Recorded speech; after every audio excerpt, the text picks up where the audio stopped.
에베소서 2장 11절로 18절의 말씀을 찾았으면 한 목소리로 함께 합독하겠습니다. 그러므로 생각하라. 너희는 그때 육체로는 이방인이요 손으로 육체에 행한 할례를 받은 우리나 칭하는 자들로부터 할례를 받지 않는 우리나 칭함을 받는 자들이라.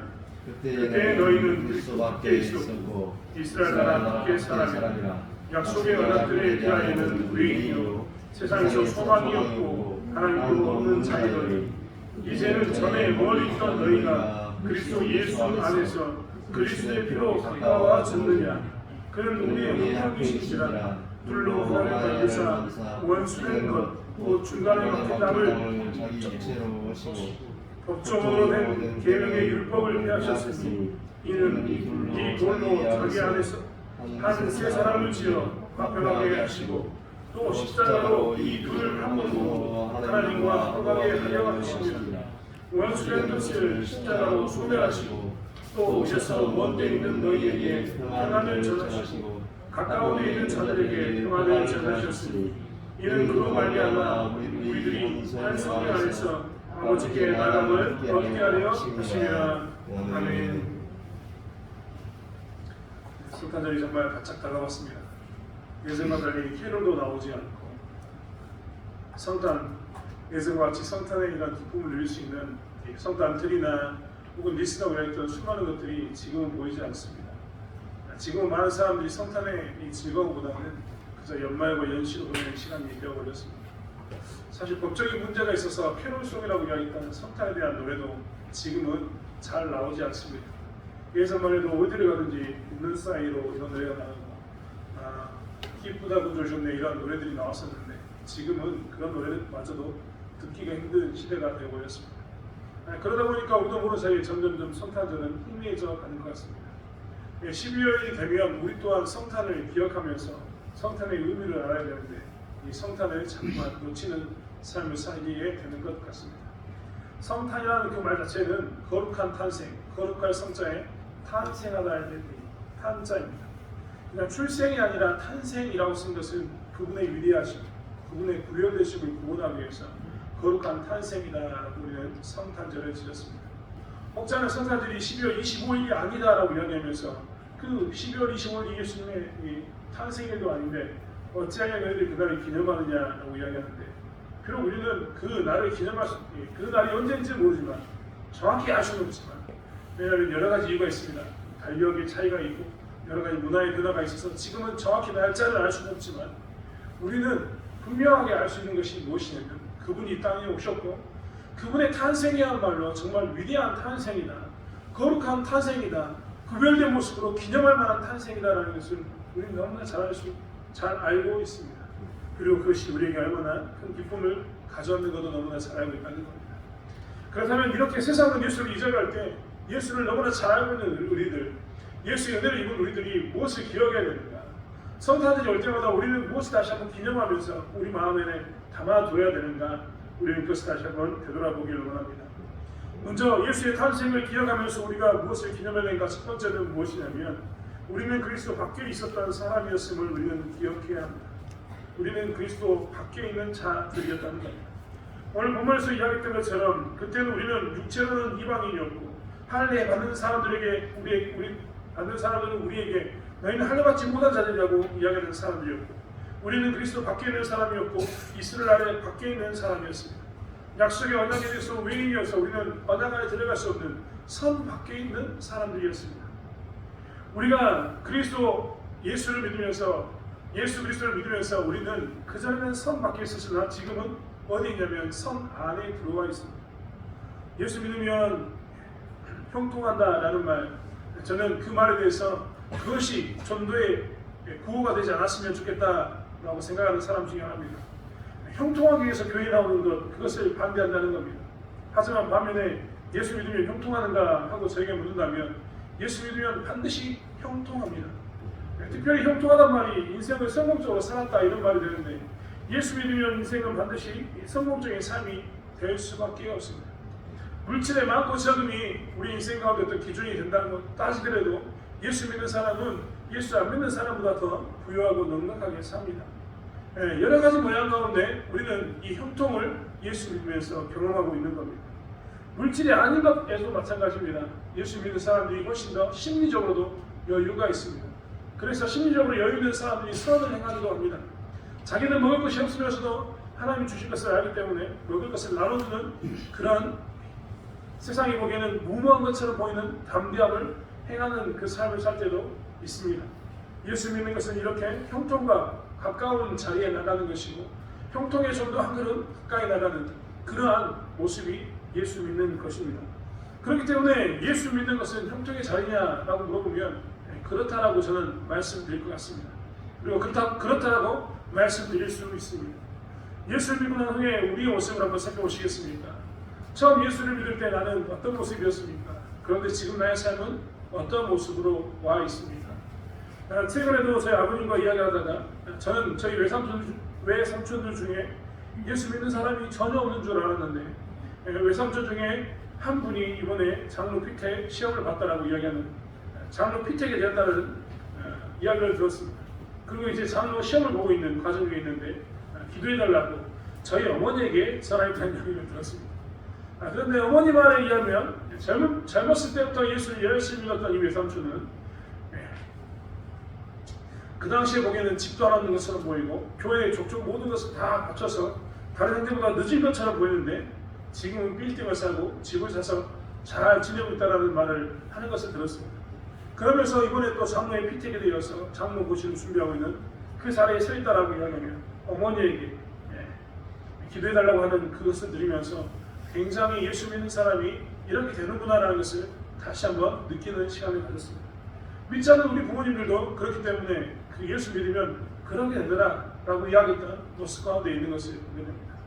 많은 사람들은 예수 믿으면 이렇게 형통하는 것을 이야기합니다. 성공을 향해 예수 믿는 사람이 좀 더 가깝게 있다는 것을 다 이구동성으로 고백합니다. 아무튼 이렇게 성공한 케이스 가운데 많은 사람들이 거하게 된다는 겁니다. 특별히 예수 믿는 사람들 가운데 정말 예수를 믿으면서 더 많이 성공한 케이스가 있는데 그것은 머리가 좋은 사람들, 소위 말하면 실력 있는 사람들입니다. 그들은 원래 실력이 있어서 실력만 가지고도 성공할 수 있었는데 예수까지 믿으니까 더 큰 성공을 누리는 그런 케이스가 된다는 겁니다. 반면에 그런 사람이 주의해야 할 게 있습니다. 형통의 자리로 한 걸음 더 가까이 나간 사람, 내가 좀 더 남들에 비해서 성공했다고 생각하는 사람, 예수 안에서 좀 더 내가 성공했던 사람들이 항상 조심해야 될 게 있는데 그것은 무엇이냐면 좀 전에 말씀드린 것처럼 내가 예전에는 선 밖에 있었던 사람이다라는 것을 꼭 기억하고 살아야 됩니다. 왜 이런 일이 꼭 기억하고 살아야 되냐면 내가 예전에 선 밖에 있지 않고 선 밖에 있었다는 것을 잊어버리면 어떻게 되냐면 많은 사람들이 마치 자기의 행위와 자기의 머리와 자기의 실력이 지금의 자기를 만들었다고 생각하기 때문입니다.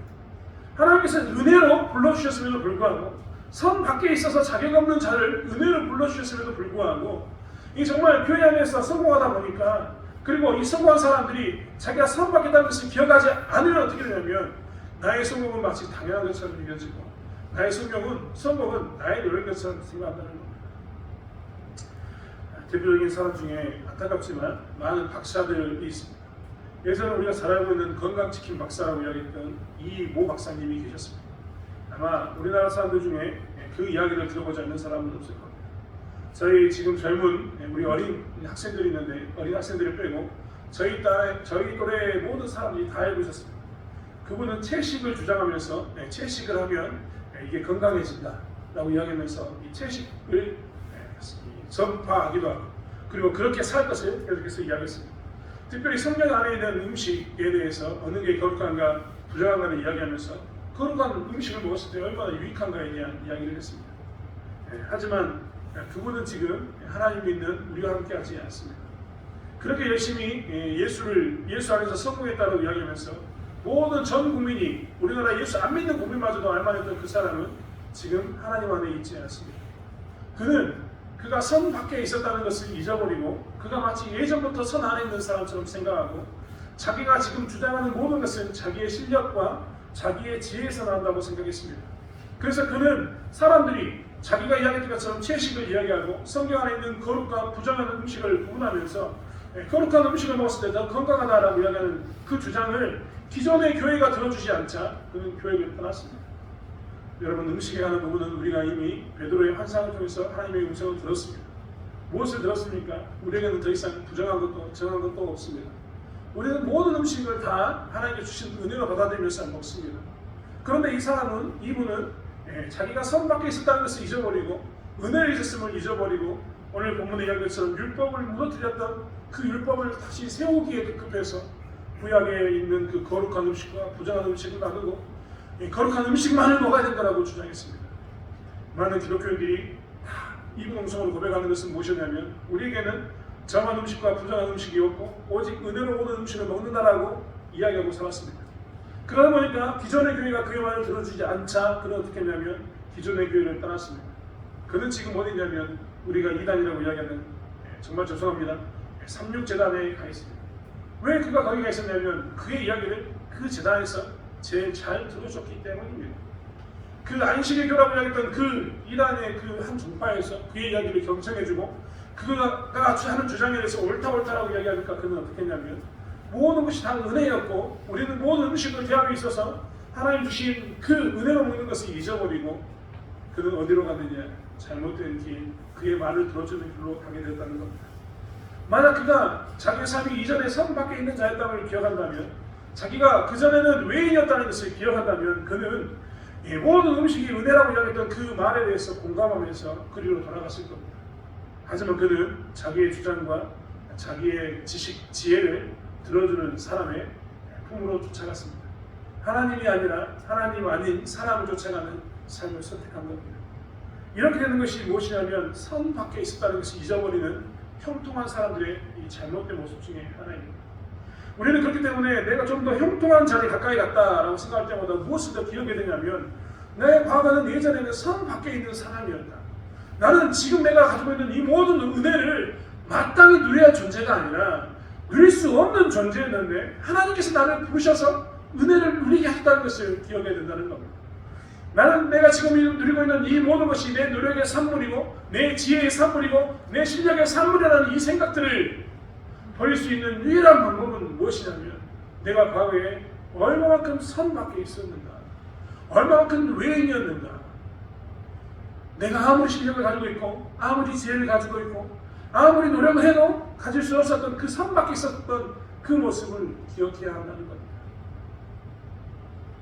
그 선 밖에 있는 것을 잊어버리면 우리는 언제든지 이렇게 자기의 지식과 실력에 의지하는 결과물인 것처럼 하나님을 떠나기 때문입니다. 그렇기 때문에 예수의 탄생을 기념하는 이 성탄을 맞이하면서 예수 믿는 사람은 무엇을 생각해야 되냐면 반드시 나는 이전에 선 밖에 있는 자였으나 이제 예수 그리스도를 믿음으로 선 안에 들어와서 형통의 자리에 있는 것임을 꼭 기억해야 합니다. 연말을 맞이하면서 여러분 많은 사람들이 어렵다고 이야기하는데 나는 어려움 없이 별탈 없이 무탈 없이 지내십니까? 많은 사람들이 또 어떻게 어려움을 이야기하면서 또 이 일을 어떻게 경험할까라고 이야기하는데 나는 그저 평안하십니까? 그러면 그때 우리가 기억해야 될 것이 무엇이냐면 나는 선 밖에 있는 자였는데 지금 이렇게 하나님께서 은혜 주셔서 내가 이 안에서 무엇을 하고 있냐면 평안을 누리고 있고 형통을 누리고 있음을 고백하고 살아야 합니다. 마치 남들이 어려워하는 시기에 남들은 다 그럴 때 나는 노력했고 나는 지혜롭고 나는 실력이 있어서 이 위기를 넘어갔다라고 이야기하는 그런 날싸움을 피해야 되는 것이 우리의 모습이라는 겁니다. 그렇기 때문에 성탄을 맞이하면서 우리는 무엇을 기억해야 되느냐? 나는 선 밖에 있는 자였습니다. 나는 선 밖에 있는 자였습니다라는 말을 늘 고백해야 되는 겁니다. 내가 믿는 예수만을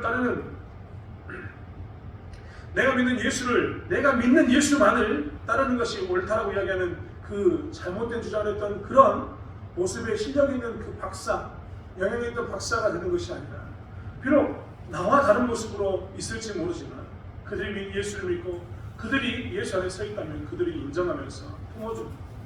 그래서 그리스도 밖에 있었던 사람으로서 은혜의식을 가지고 사람을 대하는 그런 모습 가운데 있어야 되는 것이 우리의 모습이라는 겁니다. 두 번째로 우리가 예수의 성탄을 맞이하면서 기억해야 될 것은 무엇이냐면 그분이 우리에게 화평을 주시는 분이셨다는 겁니다. 사실 그분의 화평됨이 무엇이었는지 우리는 너무나 잘 알고 있습니다. 마틴 루터 킹이라는 유명한 미국의 한 목사는 흑인 인권자였던 그는 지금도 모든 사람들이 알 만큼 유명한 말을 했습니다.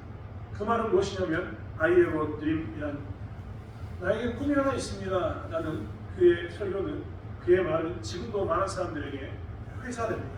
많은 사람들이 기억하면서 그 말을 쓰고 있다는 겁니다. 그 내용은 무엇이냐면, 흑인이 천대받던 그 백인 중심의 사회 가운데 흑인이 언젠가는 백인의 손을 잡고 같이 학교를 다니고, 흑인이 언젠가는 백인의 손을 잡고 같이 버스를 타고, 흑인이 언젠가는 백인의 손을 잡고 같이 음식을 먹으며 같은 동등한 신분으로 사는 것을 자기는 꿈꾼다라고 이야기했습니다.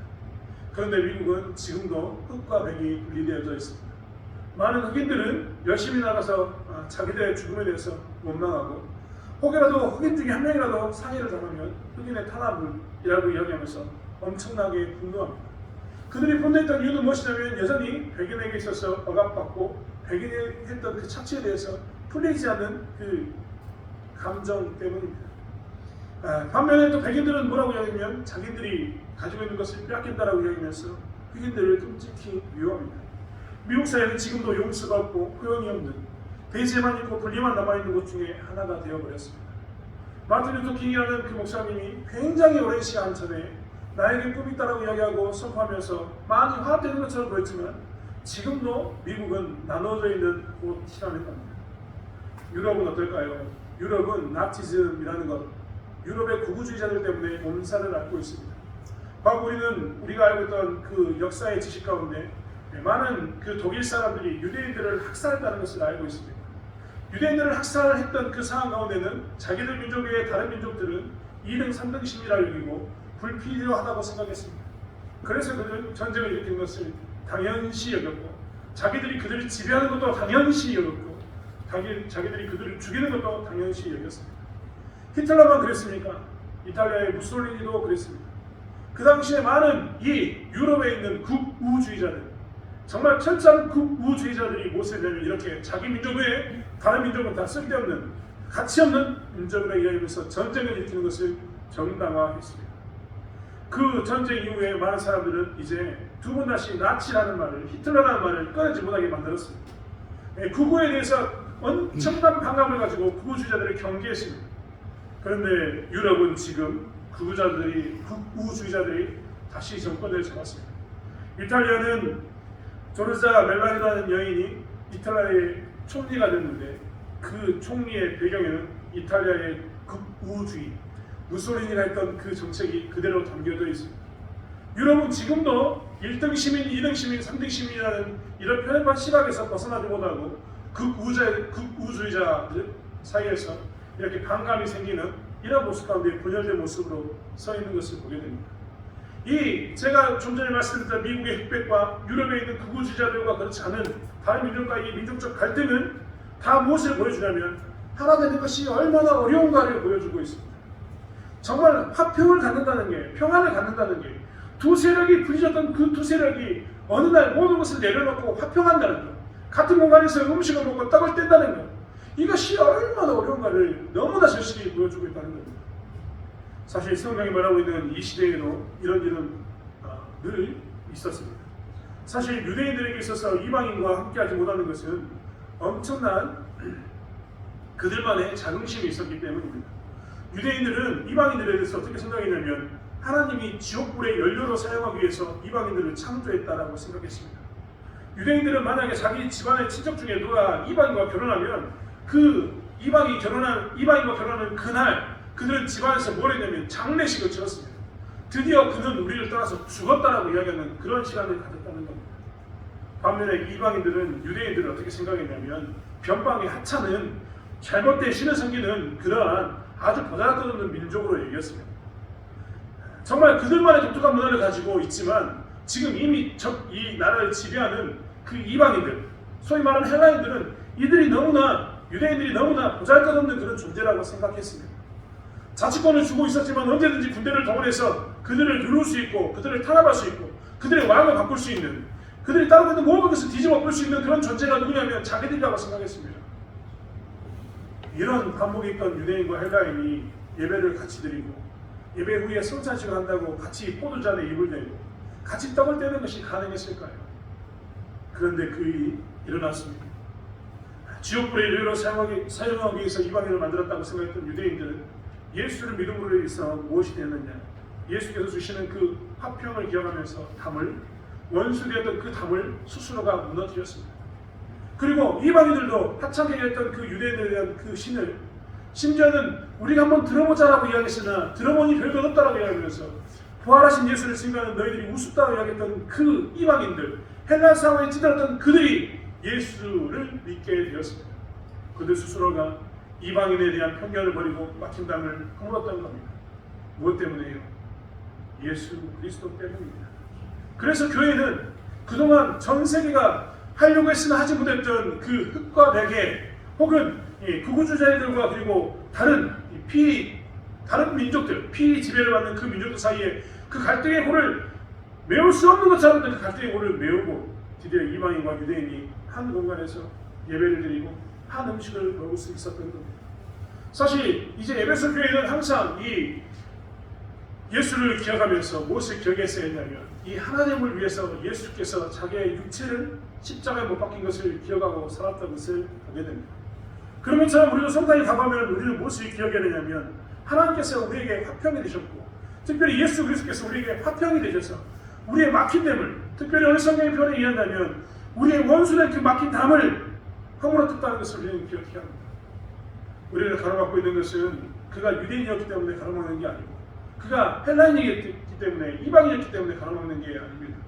그가 외인이었고 성 밖에 있는 사람이었기 때문에 나는 성 안에 있었던 사람이기 때문에 우리가 원수되었던 게 아니라 사실 그 막힌 담 때문에 원수가 되었었는데 이 막힌 담을 예수님께서 허우셨다는 겁니다. 그리고 화평을 주셨다는 겁니다. 그렇기 때문에 사실 두 섞이지 않은 것처럼 보이는 물과 기름처럼 보이는 이 이방인과 유대인들이 정말 안 섞일 것처럼 보이는데 원수되었던 그 막을 제거함으로 어떻게 되냐면 드디어 하나가 되었습니다. 화평을 누리게 되었다는 겁니다. 기꺼이 그들은 믿지 않는 그들을 위해서 이방인을 위해서 자기의 재산을 팔았고 이방인은 복음의 전도를 위해서 기꺼이 예수를 위해서 자기의 재산을 예물로 드리면서 선교의 사역에 동참하는 일 가운데 서게 되었습니다. 그들은 한 공간에서 예배를 드리면서 이방인과 헬라인이 같이 예배를 드리는 그런 은혜를 누리게 되었다는 겁니다. 평행선처럼 보이는 어떤 가로막고 있었던 그 어떤 막은 영원히 깨질 것처럼 보이지 않았는데 그것을 예수님께서 깨뜨리시고 무너뜨리셨다는 겁니다.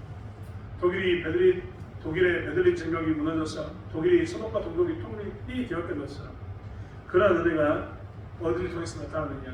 예수 그리스도를 통해서 나타나게 되었다는 겁니다. 그렇기 때문에 성탄을 맞이한 우리들은 이것을 기억해야 합니다. 우리의 막힌 담을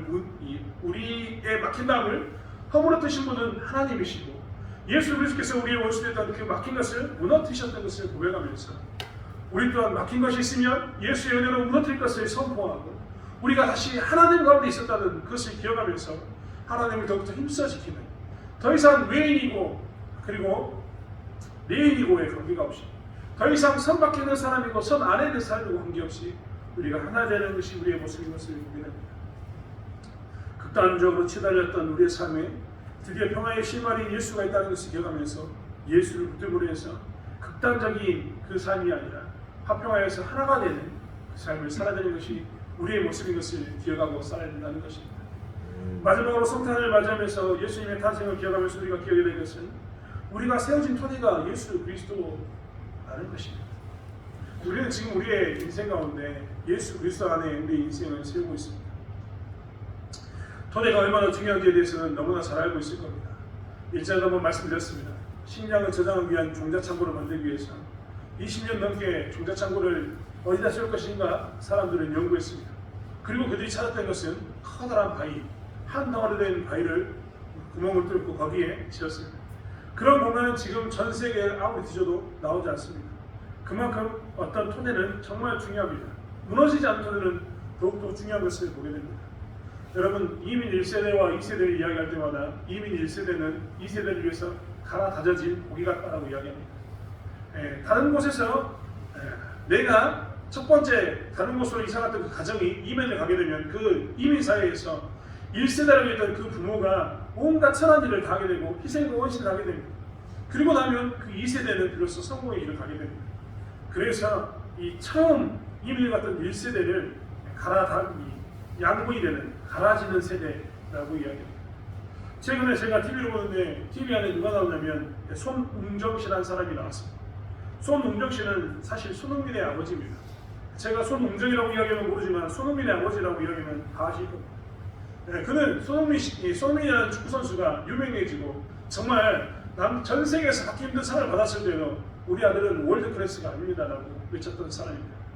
왜 월드 클래스가 아니라고 이야기했냐면 혹여라도 그가 그것에 취해서 자기의 기본기가 무너질까봐 그는 그의 아들에게 월드 클래스가 아니라고 이야기했고, 그가 받았던 상장은 아들이 보지 못한 곳에 감추어 뒀다라고 이야기합니다. 왜냐하면 그 상에 취해서 기본기를 잊어버릴까 하는 그 걱정 때문에 그랬다라고 그 가능성을 들었습니다.